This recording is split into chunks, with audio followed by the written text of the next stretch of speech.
here with. Rose out of Morton. I I was born in Detroit.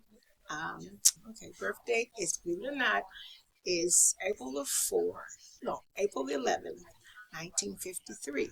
My grandfather, he was born in Alabama, and he was born in 1893.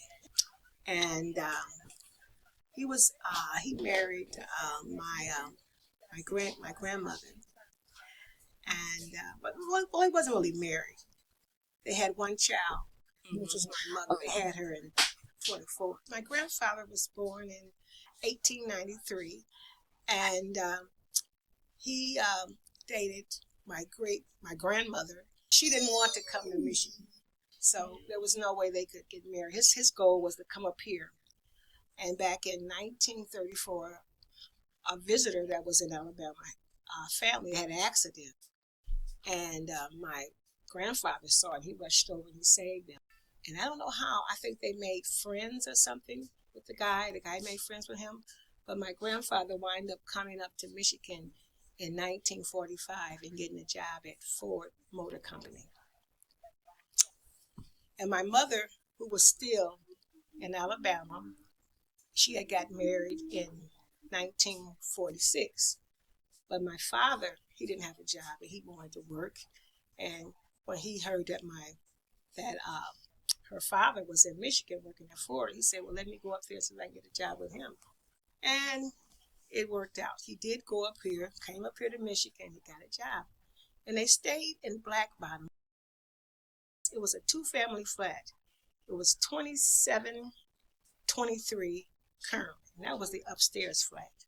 The bottom flat was 2730 Kern. Now my grandfather, I guess when he came here, he got the house that was his. So I guess he rented out the bottom and he took the top. And so when my father came, he stayed. I don't know if my grandfather had owned it then or owned both parts, but he wanted to, or someone was living down there. But my grandfather wanted, because my mother said, she said something like, you came up there and lived with my father and you slept in the same bed. Anyway, when my father came here to get the job and stay with my grandfather, he sent for my mother in about 5 or 6 months. I don't know the time, but I know it was kind of a long time. My grandfather was saying, like, when you going to send for your wife? But he finally sent for her, and she came, and they stayed in an apartment downstairs, which was 2720 Kern, and that's spelled Carned. My mother and my father stayed there for around about three or 4 years before they got a place on Parker Street in Detroit, in Parker Street. But my grandfather, he stayed there, and we used to go by there and visit him. We used to walk over to his house, which was straight. You just keep down Charlevoix, and you would run right into it. Now, right now, that place is all gone. I mean, it's expressways and everything. But I remember us going over there for Christmas or going over there in the weekdays and everything. My brother, he wasn't old enough. He was around about, 12 or 13. I'm not for sure. But he used to love to go to a record shop. It was right next door almost. And he would go to listen to the music or whatever. I just walk by it and stuff. But it was a pretty booming neighborhood. Everybody there was, it was friendly. It was nice. I mean, we didn't have no bad neighbors, but was no break-ins. It was just a nice community and everything. And for some reason, it seemed like something happened to that community because my grandfather, he died in 1968, and my mother wound up getting his house and everything.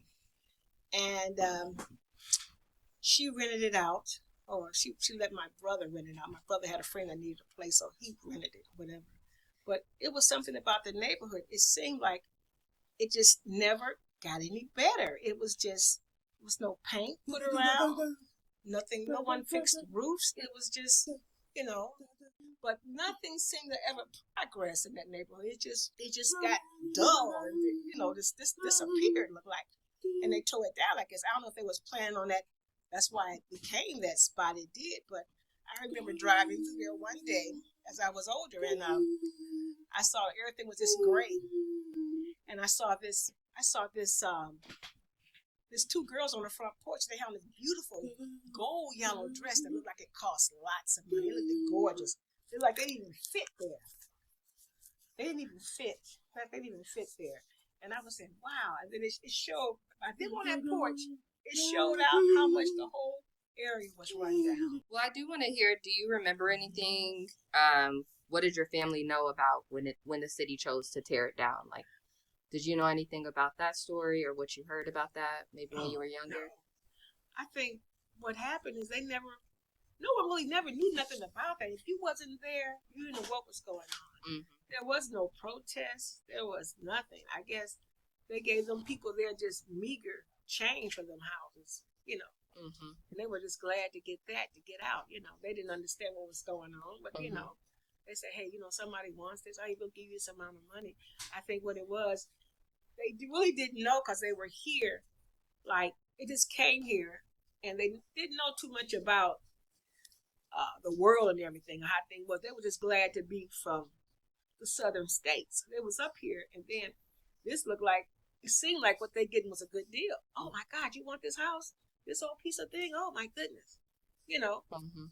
And it seemed like they didn't know how to fix it up. They didn't know how to go to banks. I mean, I don't know what happened to that area, But it seemed like they just left. Oh, good, thank you. They were just glad to get out, as if they created something, as if it's bad now, or we done made it bad. So let's just get out. They're gonna pay us to get out. Great. Right. So it was like it was kind of glad to get out. It wasn't like they were crying about it or something. Because the businesses, they just the everything just started just folding up. I mean the record shop, I remember that for sure. That's the only thing I remember is that record shop. Because I remember, because we sometimes skip school and we would, we stayed on Seyburn Street between Charlevoix and Vernon. My sister, me, and my other brother, we would hide in the alley and we watched the kids go to school. And as soon as the kids go on to school and with no more kids coming, my sister would holler, okay, let's hit it. And then we would step out and we started walking down Charlevoix. We had a purpose and we just walked straight. That's all it took to get to where we was going. We kept straight out Charlevoix and we went straight to my grandfather's house. As I got older, I used to try to find out what happened because everything was gone. Expressways. And I was saying I thought about that. I do genealogy and stuff, I realized that, there is nothing really there. And there's no maps. There's no nothing. Say, well, this was here, this was there. There's nothing. You just walk up and then you got going on to expressways. That's it. All these things. Everything is different and stuff. So they didn't leave no kind of traces, nothing. Mm-hmm. And I wouldn't even know if the street was named Kern, but it's on the 1950 census that it was Kern Street and the address is on it. So that's how I know it was Kern Street. Which I never remembered, but we didn't have to remember because we just walked straight into my grandfather's, and it was black father. I must admit it, I don't know what about that area was, I don't know if it was like it was rough or something, but it looked like when they came here, when they put them in that area, it looked like anybody who got out that area was doing a little bit better or something. You know what I mean?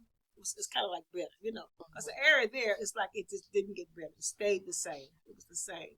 And if you probably moved out of it, it was better. And I think that's what the people thought. I think that's what they thought when they say, hey, we're gonna buy your homes and everything.